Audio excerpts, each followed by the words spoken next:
Hello and welcome to Review Revision. Now, in today's special episode, we're going to be looking at the first live semi-final. It was quite a night.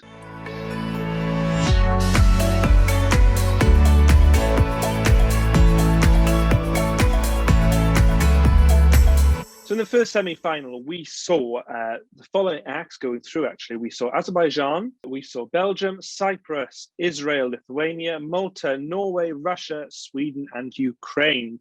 Now, obviously, there were some that sadly didn't make it, and that was Australia, Croatia, Ireland, Norway, North Macedonia, Romania, and Slovenia. Now, let's get a bit of a roundup, shall we, of what we thought. Jack, should we go to you first? What did you think of the night overall? I thought it was really impressive, actually. It was nice that Eurovision was back. It felt very welcome. And I think the quality of the show was unbelievable. Like the production values, the hosts, the postcards were stunning. And yeah, just the quality of the songs. I think it probably is one of, if not the best semi-final ever. And all the acts elevated. I thought there's not a single one that I would have been massively offended to have made through, to be honest. So considering I really am not a fan of some of the songs, I think that's quite impressive. So I was, on the whole, very, very impressed and cannot wait for the final now. Fabulous. What were you thinking? Emily, were you along the same lines? Yeah, I thought it was a great show. You know, all the kind of stuff that Jack said, I kind of agree with. My kind of personal knockouts of the night would be Cyprus and Ukraine. You know, when they left Ukraine right until the end of letting us know who was going to go through, I was like kind of sat on the edge of my seat going, better be Ukraine. And I think it was quite funny because like Montaigne from Australia then tweeted afterwards like, oh, if it hadn't been Ukraine, I would have rioted. So I thought that was quite nice of her to do. But yeah, I thought it was a great show. Yeah, I have to agree. I absolutely loved it. It was such a well thought show, I think. There were loads of personal favourites for me. I mean, obviously my favourite Azerbaijan was really good. I liked Cyprus. I thought that was really good. Ukraine, as always, I loved that. It was just utter madness that I loved. And as well, I quite liked Russia as well. I didn't think I'd like Russia, but that was just so nuts. You know, you couldn't help but love it, and the dress was insane. I was quite surprised, though, to see Croatia going out, because that was my favourites with Tick-Tock. I thought that was a really good song, and I think they could have, maybe in another year, they would have done really well. Yeah, I think the problem, because I thought, I mean, what she was wearing was kind of bizarre, but the performance was kind of engaging. She sang it well. I think the problem is that there were too many kind of similar acts like that with kind of Azerbaijan, Cyprus, and Israel all kind of having that same kind of image and brand. So I think unfortunately kind of Croatia lost out there, and it's why they kind of went out and something like Belgium went through. Yeah, I doubted that Croatia would go through anyway. And in our qualifiers video, that was the one that I threw in at the last minute over Belgium. And if I'd said Belgium, would have got all 10. But I just knew that Croatia the song just wasn't good enough, and the staging, it was. I don't know, it just didn't work. As you say, it was all just too samey with the rest of them. All the neon-y and the silver, the outfit was horrible. And I think what didn't help was that she spent so much time on that walkway with the drop-down screen behind her, which, although is a pretty interesting innovation, was not quite the same level of resolution and quality as the rest of it. So it did just look a little bit cheap. And there was a lot of back and vocal in the chorus. I'm not sure how much of it she was actually singing. So I'm not offended, really, that it didn't go through. It sort of proved my point, to be honest. But overjoyed for Belgium, though. Belgium, I audibly gasped when Belgium went through because I was not expecting it. It thoroughly deserved, though. Very happy to see Belgium there. Yeah, I think actually I was just looking at it now, and I'm fairly sure that I think I predicted them as well, but I had put Croatia through instead of Belgium, as far as I can remember. Yeah, I'm still not sold on Belgium, but it was obviously was good for some people, which is, you know, always the way with Eurovision. And I've got to say as well, Malta was standout as well. That was insane, so good. yeah, very strong semi-final, I think, and I'm excited now for the next one, which is going to be this Thursday. I don't know when this video is going out. When's it going out? Tomorrow or today? Tonight? Oh, tonight. You're getting this tonight, live, not live, but almost live. Yeah, fabulous. Yeah, I would say after on Malta, I was impressed live. So when it was, as soon as the performance ended, I was like, oh my God, that's amazing, that could win. But then I watched it back, and actually there were quite a few bum notes in it. There were quite a few things that she didn't quite hit.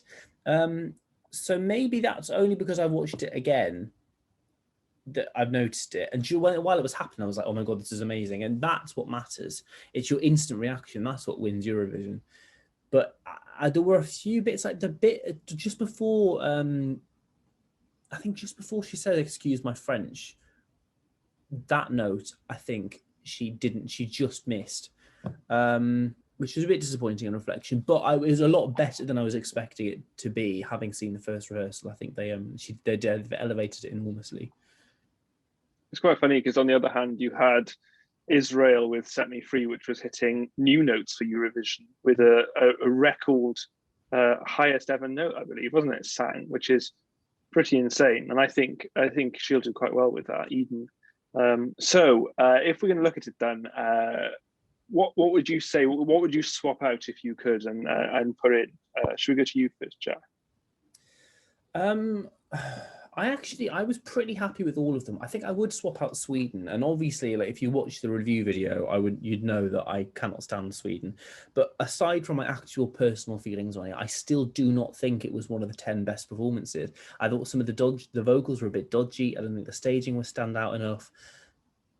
Yeah, I would take that one out and probably replace it with Romania, only because I don't think the staging quite worked. And I sort of get what they were going for, but I don't think it worked. And purely on the strength of the studio version, Romania is a better song. So I'm quite disappointed that Romania is missing the final for the 3rd time in a row. I would probably, if I could change, I would swap out Sweden with Romania. But other than that, all the songs I think deserve to qualify. Absolutely. It was Europe picked well. It's quite interesting, actually, because talking about the ones that are remained in there, actually I saw something online where they said Ukraine is one of the only ones now that's continuously qualified. The only one.